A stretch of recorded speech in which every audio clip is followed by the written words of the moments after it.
Welcome back. So the other preview I'm doing today is for the Islanders. Now, for Islander fans who are around through the playoffs, yes, I'm using the Lighthouse logo, because that was the one that I used for them for game reviews during the playoffs, and they had a pretty good record when I used it. So, I consider a good luck charm. Why not throw it up on the board? Now, good luck charms, it would seem that since Lou Lamoriello and Barry Trotz became the guys running the show, the Islanders have gotten a lot better. There are those who believe Lamoriello's done a good job. There are others that say, it doesn't really matter. It's Barry Trotz. Though I would argue that Lamoriello is the one that hired Barry Trotz, and that there have been changes made to this team. But it is worthy of note that their goaltending coaching has been excellent for the last couple of years, and this is a team that just looks very steady. Very, very steady looking team. And the first thing that stands out to me is there weren't really any big additions in the offseason by the Islanders. Not that they needed them. They really didn't. Because their losses, and I'll start with the losses. Broussard, it feels like they can replace. Green, much the same. Devon Toews, that's a cap casualty. Devon Toews. And that one hurts. Not going to lie, that one hurts. But they do have depth on the blue line. This just basically means Noah Dobson should be in the top six. Grice, of course, makes his exit, but they have a goaltender coming in. That's why Grice is able to make his exit. Martin I've underlined because there's still rumors Matt Martin's going to re-sign with the New York Islanders. And Kuhnhackl is the other one who is out. But none of them are core guys. And you get the feeling that the Islanders should be just fine. So in a situation where this is one of those teams that I'm previewing that's not really done because, of course, Barzal hasn't been signed yet. We have to assume he's going to get signed before the season starts, right? But, they're going to be interesting to watch because they're kind of expected to remain consistent because Barry Trotz is behind the bench. The Hockey News has them 17th on their power rankings, which to me feels kind of harsh, but I get it. Because if you're looking for a big superstar player, they don't really have that. And that's my glass half empty on this side, is they don't really have that one guy. And Barzal may become that guy, but it doesn't feel like he's that superstar level player yet. And I see the potential in him. I know it's there. We just haven't seen it come to fruition yet. Now, Sports Forecaster had them finishing third in the Metro. Of course, the divisions have changed a bit, but I have them second in the Nightmare Division, the Division of Death. I think they find a way to win, although they do struggle against some of these teams. Considering last season and where it was, this may be a really, really tough division overall for them as well. In the too low category, it was hard for me to find players that I thought didn't score enough. But Beauvillier, it feels like, is going to score more. 68 games, 18 goals, 21 assists, 39 points. And he was so dangerous during those playoffs. He was very, very impressive during those playoffs for the New York Islanders. And the future is very bright for this guy. We'll see how it goes. Noah Dobson, 34 games, 1 goal, 6 assists, 7 points. And like I said, when you've got defensemen walking out, now this is the opportunity for Dobson to play every night. It's the opportunity for him to fulfill his potential. You have to wonder if maybe Bodie Wild gets a look at some point this year, but his numbers weren't fantastic in Bridgeport, and I don't know if he's still on their radar as a guy that they're looking to in the short term. They may still look at him as a long-term project.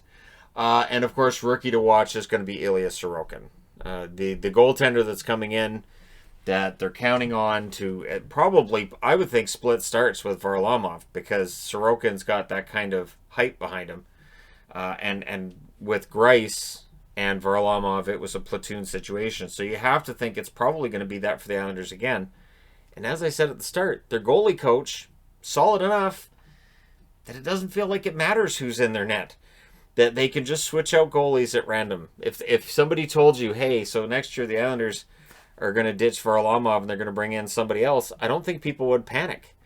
I think if you heard Sorokin was going to get ditched, I think people would be upset about that, because this young kid's supposed to be pretty good. But, yeah, we'll see. We'll see how Sorokin does. Goals for, 2.78 goals per game by the Islanders, which is 22nd in the NHL last year, which seems low.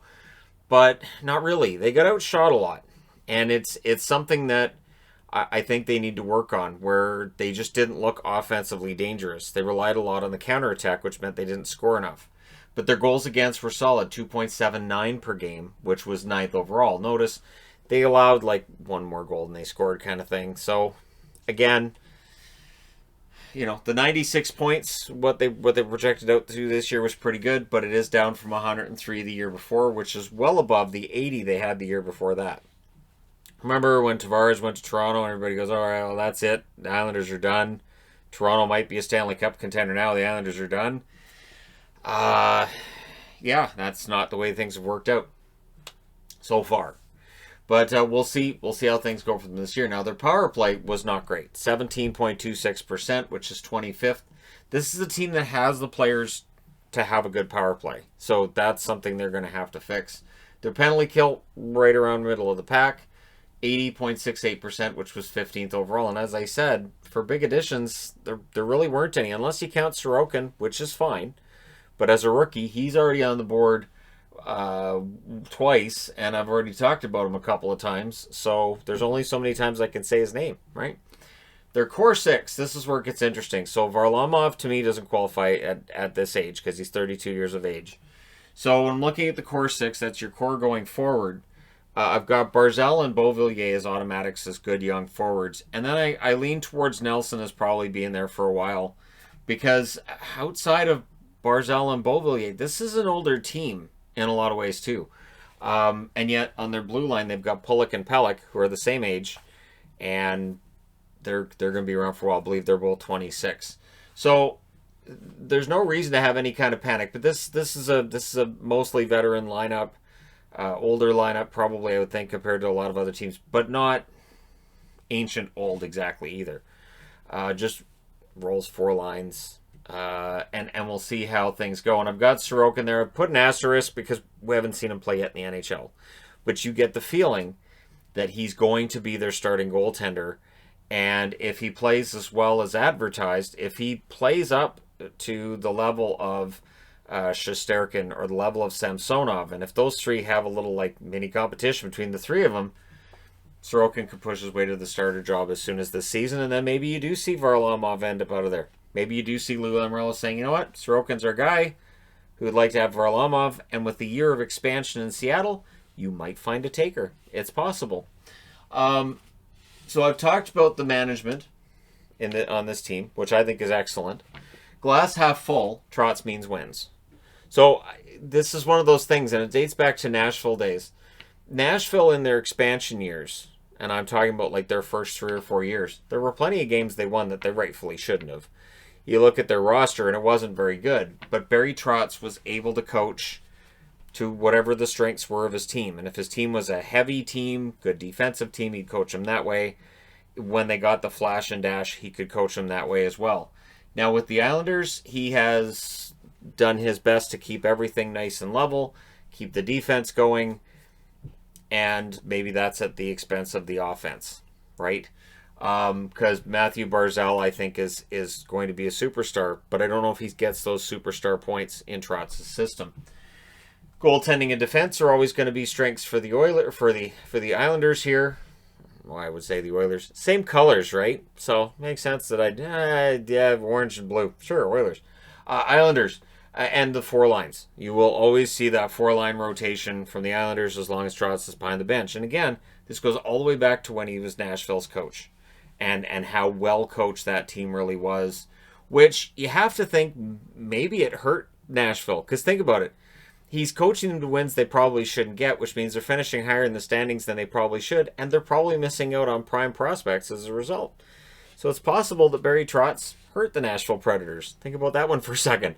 Helps them get wins in that season and hurts them from getting those top prospects as well. So glass half empty, I come back to the lacking of a superstar. When they started to get shut down by Tampa, and nobody beat Tampa, so I'm not trying to say anything shady about the New York Islanders. They gave them as much of a run as anybody else. But they don't have that big superstar guy. And again, it may end up being Barzal, but it hasn't really shown yet. And I think there's got to be a trade-off, and I'm not sure whether or not Trotz will allow that, where, yeah, he lets Barzal run and just lets him go. And we see just how creative he can be. It means that defensively he might become a bit of an issue, but you may have that superstar presence that in a big game, in a game 6 or a game 7, he can go out there and get you that big goal, and he can do it in spectacular fashion. So we'll see. And Beauvillier has already shown that he can do that too. So yeah. Now next big hype. This was tricky because the New York Islanders, most of their prospects get a lot of talk. I talked about Wahlstrom last year. I'm not sure that Wahlstrom's going to project into the NHL. His totals weren't great in the AHL either. So we'll see. I want Wahlstrom to make it. I hope he does, but we'll see. So I went with Jake Pavanka because it's Michael Pavanka's kid.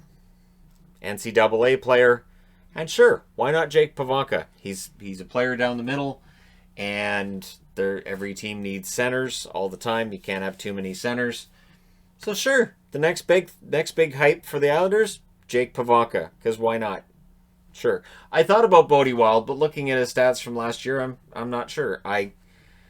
We'll see, right? I mean, it's still really soon to be saying anything negative about a player that's been drafted in 2019, but. Again, I'll defer to Pavanka because why not? It's life without whimsy. So their month by month record, this looked great and then it didn't. 8-3 in October, 9-2-2 in November, and then 8-5-1 in December. So in 2019 they were great. They didn't like 2020. They were 4-5-2 in January, 6-6-3 in February, and then 0-2-2 in March. This was a team that had a massive undefeated streak. And then they also had some winless streaks in there as well. Very hot and cold. In the end, they make the playoffs. And in those playoffs, they looked really good. So if you're of the mind that they overachieved in the playoffs, you could be right. If you're of the mind that team that we saw in the playoffs, that's the real Islanders, and this is a very gutsy team that's going to get their share of wins, you might be right as well. It is one of those feast or famine type teams. Now, when you look at their record against teams in their proposed division, against Boston they were 1-1-1. Against Buffalo they were 2-0. Against New Jersey they were 1-1. Against the New York Rangers 1-2-1. So the Rangers gave them some headaches. Against Philly they were 0-3. So Philly really didn't work. Against Pittsburgh 2-0-1. So one of the Pennsylvania teams they liked and one of them they didn't. And against Washington, they were 2-2. So their record against teams in the proposed division, 9-9-3, which is mediocre. And if they win at that pace, 9 out of 21, they win at that pace in their own division this year, they probably end up finishing out of the playoffs. But we'll see. This is going to be a tough division. And I like the Islanders' makeup. I liked what they did in the playoffs, and I think they're perfectly capable of picking it up where they left off. But it'll be interesting to see what happens. Let me know what you guys think in the comment section below regarding the New York Islanders. Don't forget to hit like and subscribe if you're browsing your way through. You just happened upon this video. And I'm not wearing a reverse retro because these stripes would be reversed. And it would be so retro. I will talk to you again soon.